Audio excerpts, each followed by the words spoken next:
Yeah. Here are some questions. What's that? You want to read them? What is it? I can't read good. I can't read good, brother. Why not get a job and rebuild your life rather than stay on the streets? Alright, yeah.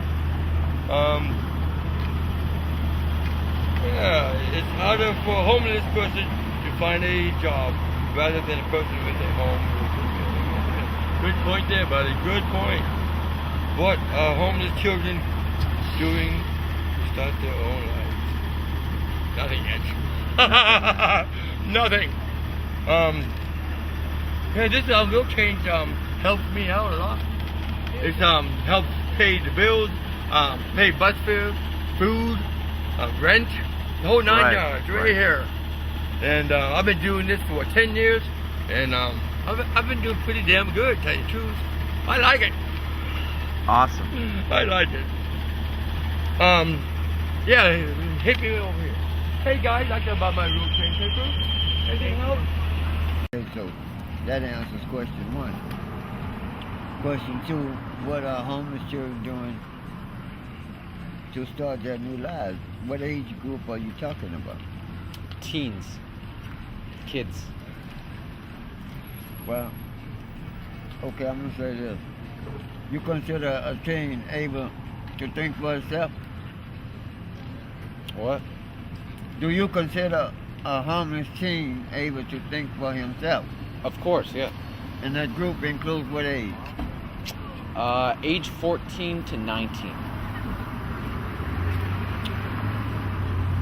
So, a 14-year-old, I think, you understand me, myself, should be able to think for themselves. Right. If they haven't been abused, they still can think for themselves because no one wants to be abused, all right? Right.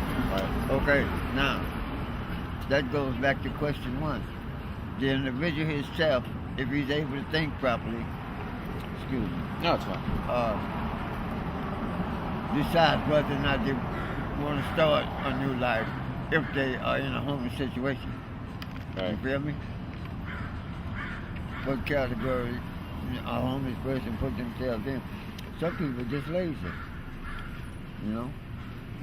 Some haven't had a chance, like I say, to start a life because they don't know what the first life is. You see what I'm saying? Right. It could have been knocked out by something or somebody that's, you know, trickery, or so to say. Okay. And they haven't had a chance to think. Okay, let's go to question 3. Sure. What are the homeless of Seattle angry about? We shouldn't be angry about nothing. Because there's God and there's Jesus Christ and there's other people that's willing to help them and there's themselves. Is it just the fact that they have been away from our house from so long that homelessness has become? Well, I'm not saying that. You know, you always have a chance to decide because if your parents taught you that this is our house and this is what we have to do to keep our house, some people haven't had the chance to be taught like that. Okay. So I really can't say that homelessness is a problem. I don't think homelessness is a problem except for the individual himself. Thank you. Thank you very much. All right. And I get bored or hurt or something. It's just the way I am, I guess. And I guess, you know, like interpersonal issues that I don't like, that you get forced into, and having to show up at a certain place every single day, you know. I just try and avoid that by not putting myself in that kind of a mind. So, Okay. pans out for me and I should have a job and just live off what I can find or is gifted to me, like this food. Sure.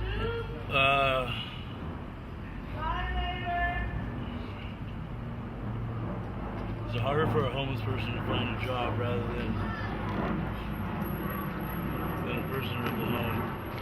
I was laughing because the last time I talked like that, it was over in the Fremont Fellowship, you know, it's the AA Hall. Yeah. Or not 24/7, but every day. And that's just how everybody's down, so they carry on like that forever. It's just, put me in front of a camera and an audience. And that happens. I think it happens to a lot of people. They just catch this cadence and they just can't stop.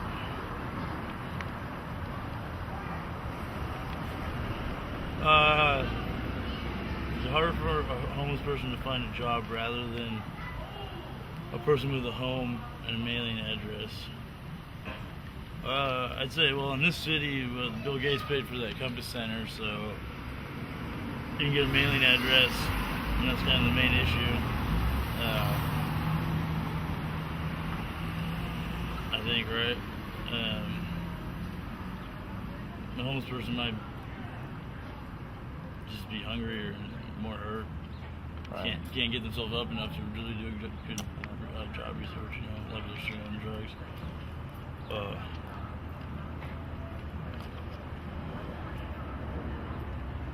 You know, I don't know. That's a good question.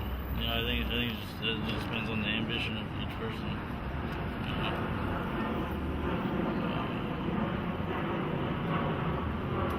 You know, homeless children start their new lives. Wow, I don't know too much about homeless children. They got those youth shelters and stuff, so yeah, I have no clue. You know,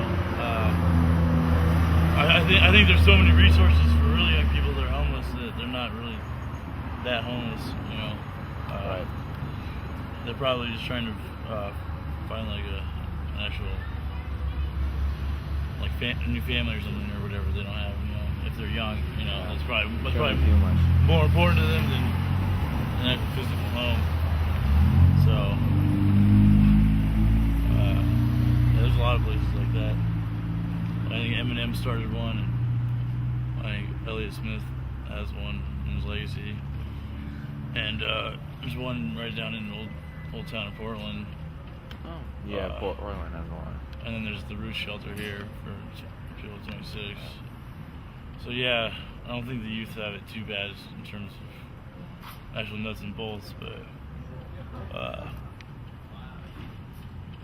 you know, they're probably relatively lonely if they're youth and homeless, because that would be the bad part. You know what I mean? I don't know that's bad, because I started a lot of this in my late 20s, so I have a different experience. I imagine it's a lot harder to get off drugs if you have been on the streets like almost your whole life. Because you know, there's the bright side in even stopping drugs. You know what I mean? So I think that's another challenge for young homeless people.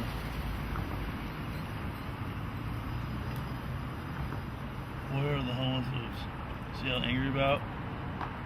Probably just getting jerked around by social services. You gotta be here at this time, but then you gotta do this and that, and yada yada yada. It almost seems like, you know, ass backward, red tape bureaucracy, like messed up thing, and a lot of people have paranoia issues to deal with, so it feeds into it just because it's the nature of the beast when it comes to social services like that. It just gets so crazy. You know, like, like being on DOC and being off and on SSI because you go to jail, and all these different things that just keep a homeless person on edge when they're already have it rough. I think is what bothers them the most in and out of jail and stuff.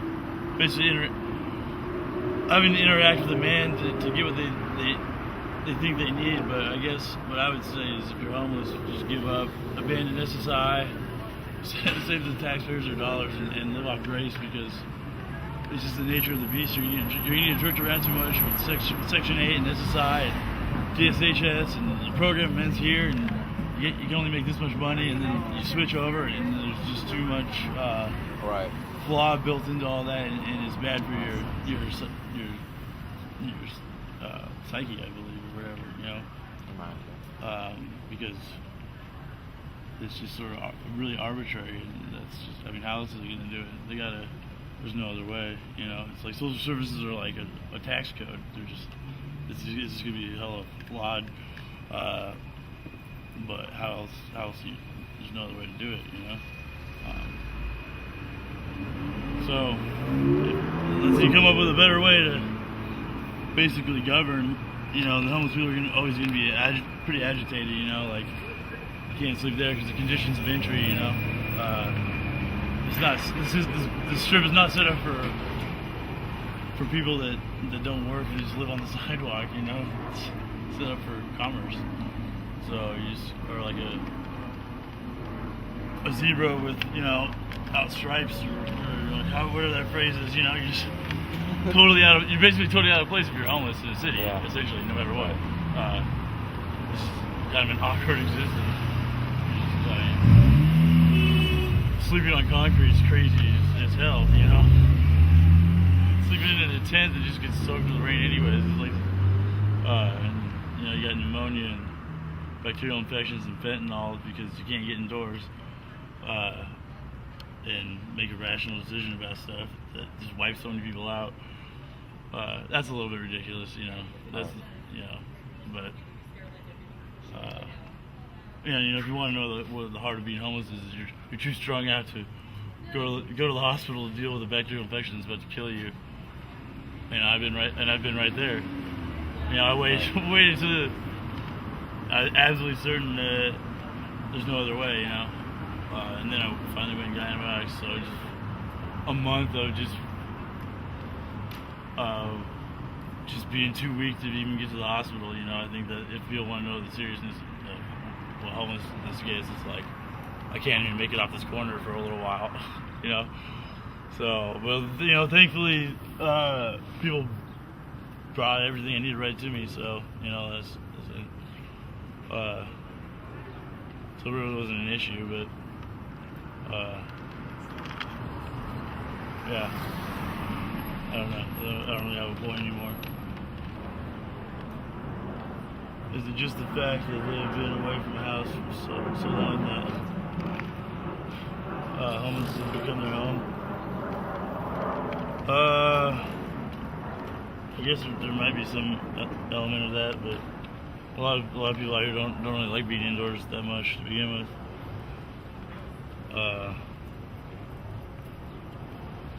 Or if they were indoors, they the way they are, they just get too restless and leave. That's what I say about myself. Like so strongly that I would forego a place in the deep winter just to not have the debacle of renting something I don't really want to rent, you know. So economic burn pit or whatever the phrase is. Sorry, I haven't slept through my economic drain or whatever to rent in the first place. And then if you don't really like it because it's too claustrophobic to you, then it's really a money burner or a time waster, because then That's a good point. You're in and out, you're dealing with the lease and all, and you're following the rules. You know, and you're liable for this and that, and blah, yada, yada, yada. And, you know, I'd rather not have anything in my mind, and that always drives people crazy, you know. Right? Right. So, yep. Yeah, that's basically my opinion. For other homeless people, I think a lot of them do want to be indoors if they're getting older, or that's more of them. That makes sense. Yeah. But the thing is, if they went indoors, guess what? Guess who I'm probably going to see in a little while back out here anyways. The same faces, you know. It's not a super regular common personality that does like something like methamphetamines, and it's a pretty strong, extremely strong psychoactive substance that you can't really live a regular life on. And so I think it's a special sort of, there's a certain, maybe what do you call it, predisposition towards these sorts of, this sort of lifestyle, you know. It's a little bit crazy. You know, someone you consider wise all of a sudden starts talking in loops, and because they've been up too long or whatever, and then you find it in yourself, and you're just like, and it's something like you can't stop. It almost keeps your mind sharp in a certain way, even though I'd say that's like the worst part of meth, is your mind will loop around and it just creates this insanity. Like, You can't do anything about it. well, you're just like proving, like nothing but your own point somehow, but it's better than just doing nothing, because you just have so much energy to burn anyways. This is just like a dog. You're like a dog that's got energy to kill, so it chases its own tail. Like that's pretty much it. And you see like someone that you think is wise all of a sudden doing the same behaviors you find in yourself, and you're like, no one's immune to this. So this really isn't the most fantastic lifestyle, because that's just so silly. But you know, that's not the whole experience, but it's certainly a long part of it. You know, like, it's not exactly serenity when you can't avoid this part of the methamphetamine lifestyle. It's not consistent deep meditation. So ultimately I believe it's an episode, because what I really want is reliable meditation, not, you know. Coffee's a pretty strong stimulant. I think it's fairly sufficient with a good diet, because this is pretty extreme. You know, what makes it easier is that other people doing the same thing, because it's so weird. You know, like if I was just out here comparing myself to people that had regular jobs, I'd be like, God, I'm weird.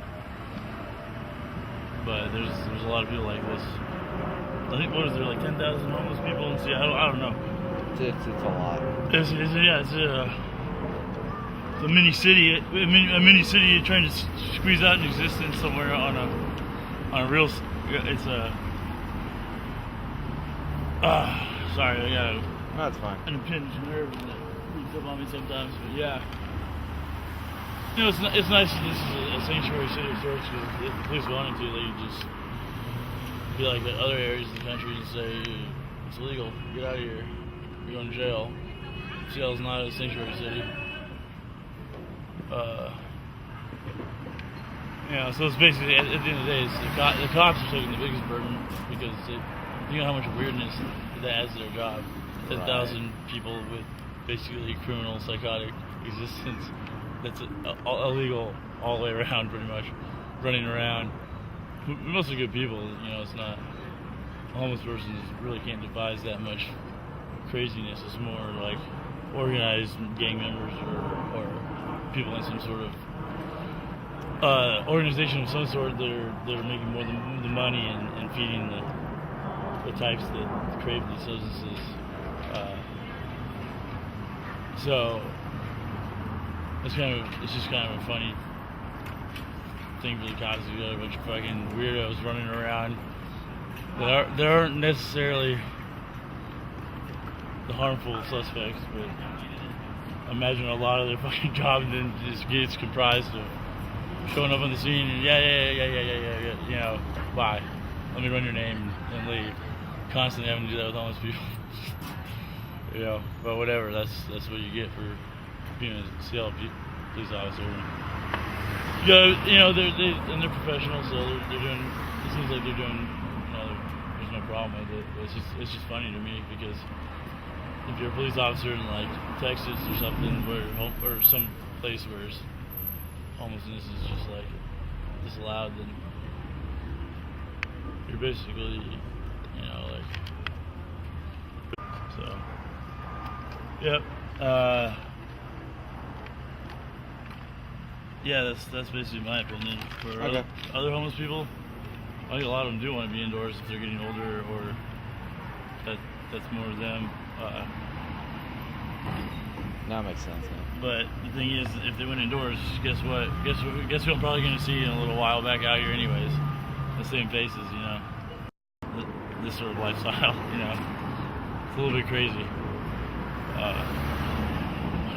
You know, someone you consider wise all of a sudden starts talking in loops, and because they've been up too long or whatever, and then you find it in yourself, and you're just like, and it's something like you can't stop. It almost keeps your mind sharp in a certain way, even though it's just, it is. I'd say that's like the worst part of meth is your mind will loop around, and it just creates this insanity. Like Can't do anything about it. well, you're just like proving, like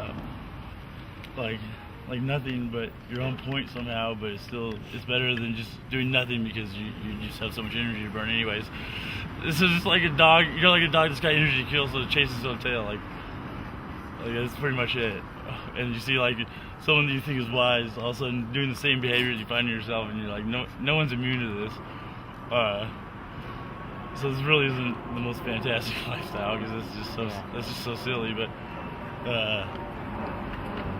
you know, that's not the whole experience, but it's certainly a long part of it. You know, like it's not exactly serenity when you can't avoid this part of the methamphetamine lifestyle. It's not consistent deep meditation. So ultimately I believe it's an episode, because what I really want is reliable meditation, not, you know. Coffee's a pretty strong stimulant. I think it's fairly sufficient with a good diet, because this is pretty extreme. You know, what makes it easier is the other people doing the same thing, because it's so weird.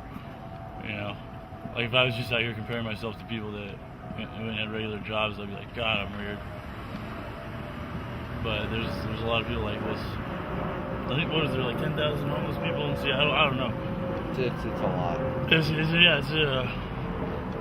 a mini city. A mini city trying to squeeze out an existence somewhere on a real. It's a. Sorry, I got No, it's fine. an impinged nerve that beats up on me sometimes. But yeah, you know, it's nice that this is a sanctuary city of sorts, because if the police wanted to, they could just be like the other areas of the country and say it's illegal, get out of here, you're going to jail. Seattle's not a sanctuary city.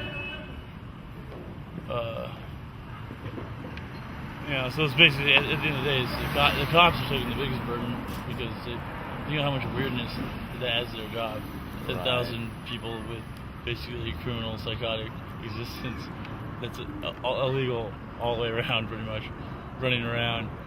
Mostly good people, you know. It's not, a homeless person really can't devise that much craziness. It's more like organized gang members or people in some sort of organization of some sort. They're making more than the money and feeding the riffraff, and you know, not responding to another loud crazy man again on the corner all over the place. That's like every day out here. Yeah. I'm gonna end And it. that's about it. Yeah, I think my ramble's finally reached a dead point.